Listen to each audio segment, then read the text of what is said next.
Hey guys, Fifi Mangaka here. Making manga is hard. My name is Fifi or Steph, and I am a manga creator, and my YouTube channel is all about writing and storytelling. I started working on my story, Olde Treehouse, a long time ago, but I started taking it seriously and wanting to portray it in the manga art form as recently as of May of this year. And it's incredibly difficult. And I was a software engineer for a FANG company prior to this, so I think I know a little bit about what difficult really is. This video, I wanted to talk about everything that I've learned so far about making manga and the things that I've found that are difficult, that are good, everything in between, so that if you out there are making your own manga or are interested in doing it, maybe some of my insights can be interesting to you, or you can learn something from them. First, let's start with probably what is the most famous and infamous difficult thing that we all hear about making manga, which is the workload.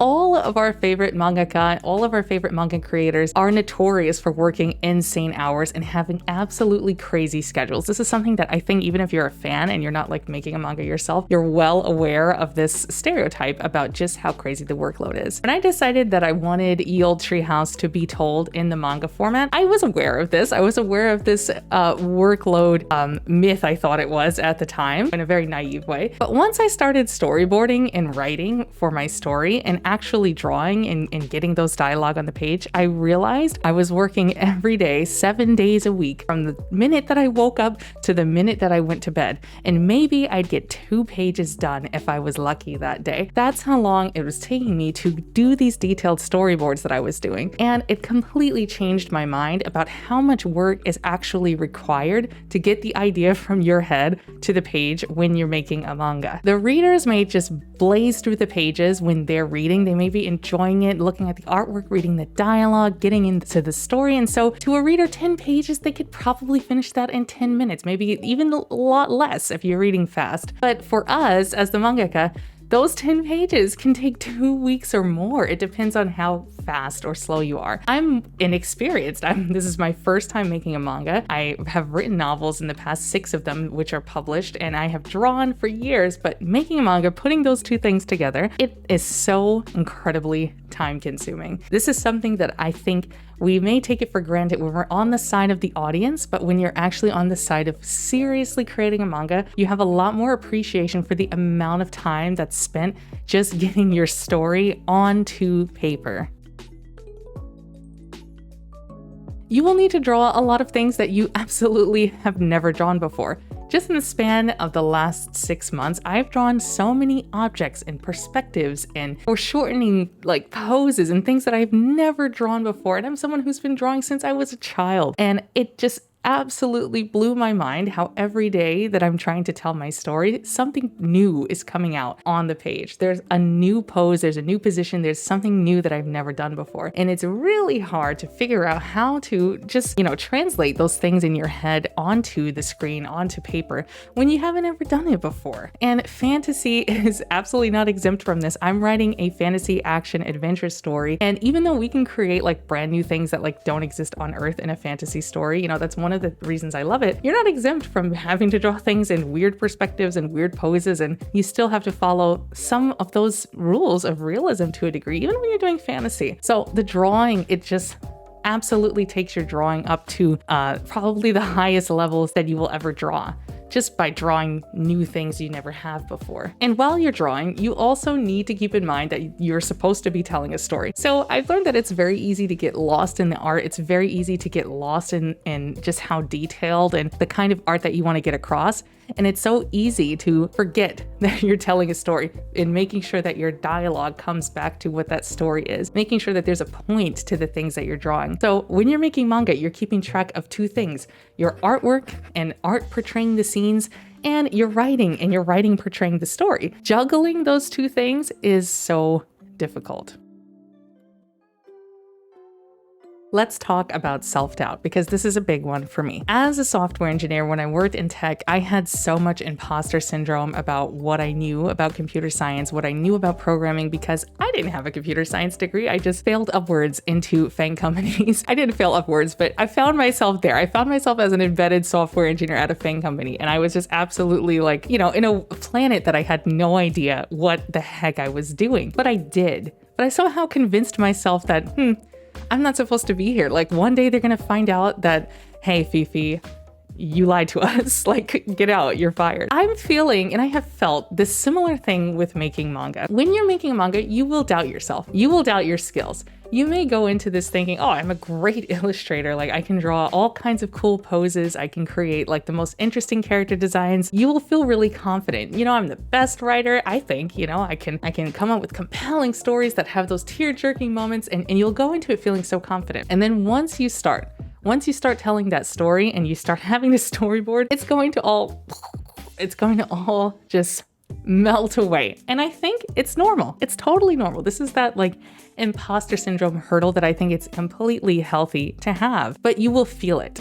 And it will make you feel like, what am I doing? I need to draw 45 pages of a chapter and I'm on page 3 and I can't do this. It will make you feel crazy for even wanting to partake in this. And again, I kind of go back to the analogy that, you know, readers will just blaze through pages. They will just read as quickly as possible and consume as quickly as possible. And an audience member doesn't, you know, think about how much effort necessarily went into this. They're just enjoying the story. But when you're the one writing the story, you know, you're putting a lot of effort into what seems like a quick page, you know, and there will be a lot of self-doubt.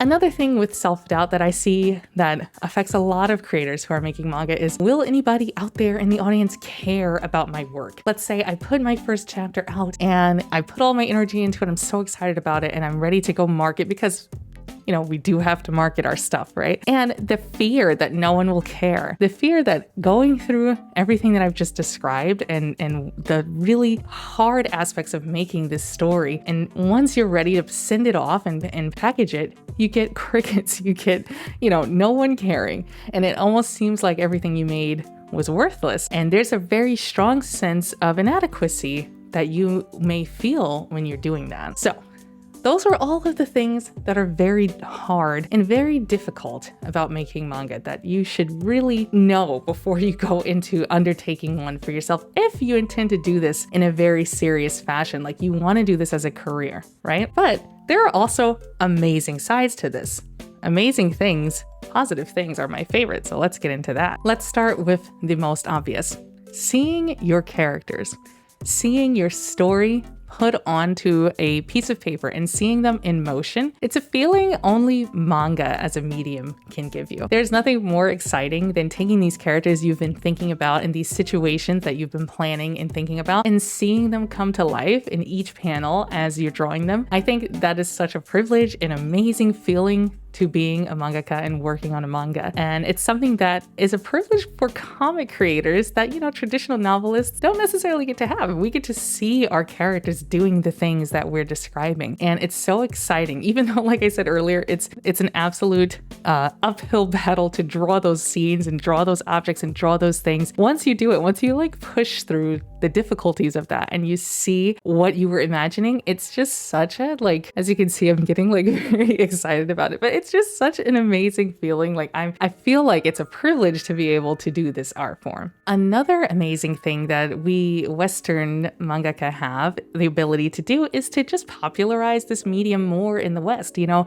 manga has been around in Asia for decades and it's just now breaking through in the West. And a lot of Western audiences are not as familiar with manga as a medium. A lot of Western audiences know a lot about anime. You know, it's less popular in the West than anime is. And so we have an opportunity to kind of like bring this genre to Western audiences and maybe tell more, you know, if it's your dig, maybe it's not, but like tell stories that resonate more with Western audiences, if that's what you want to do, or different communities, different diverse communities. And I think it's such an exciting thing to be one of the first or be the early, you know, Western mangaka who are like trying to popularize this amazing medium in the West. There's a lot of discussion about whether or not if you're a Western author, if what you're making counts as manga. And I'm not gonna like get into that because I think it's a fool's errand type of discussion. There are several prominent mangaka that recognize the international community of manga creators. And to me, that completely ends that conversation. And it's not even worth engaging with, you know,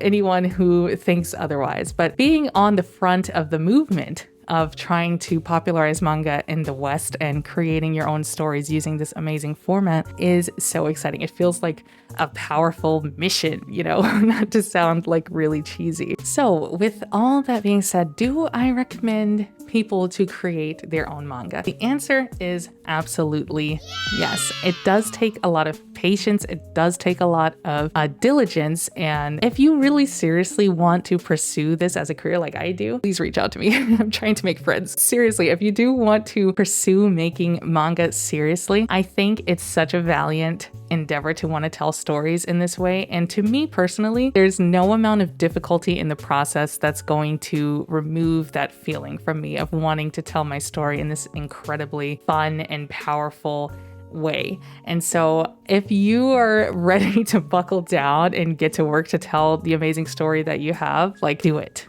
And also reach out because I need to make friends. Well, that's about it for today's video. I am doing a new format where I'm going to be showing you all a lot more behind the scenes as to my work with the old Treehouse. I love talking about lore and I love talking about literary things. It's very fun and it's something that I absolutely geek out over, but I want to show more of what I'm working on, more of what I'm doing. And I also want to document my journey to creating my manga because it's something I want to look back on and feel really proud. And so you're going to be seeing a lot more of me. You're going to be seeing a lot more of my gazillion Lucci figures and I just destroyed my footage, but you're going to be seeing a lot more of my workspace, a lot more of my routine, a lot more things like getting into like the creation process of manga, as I'm kind of going to transition away from storytelling and writing topics, not 100%, but just enough.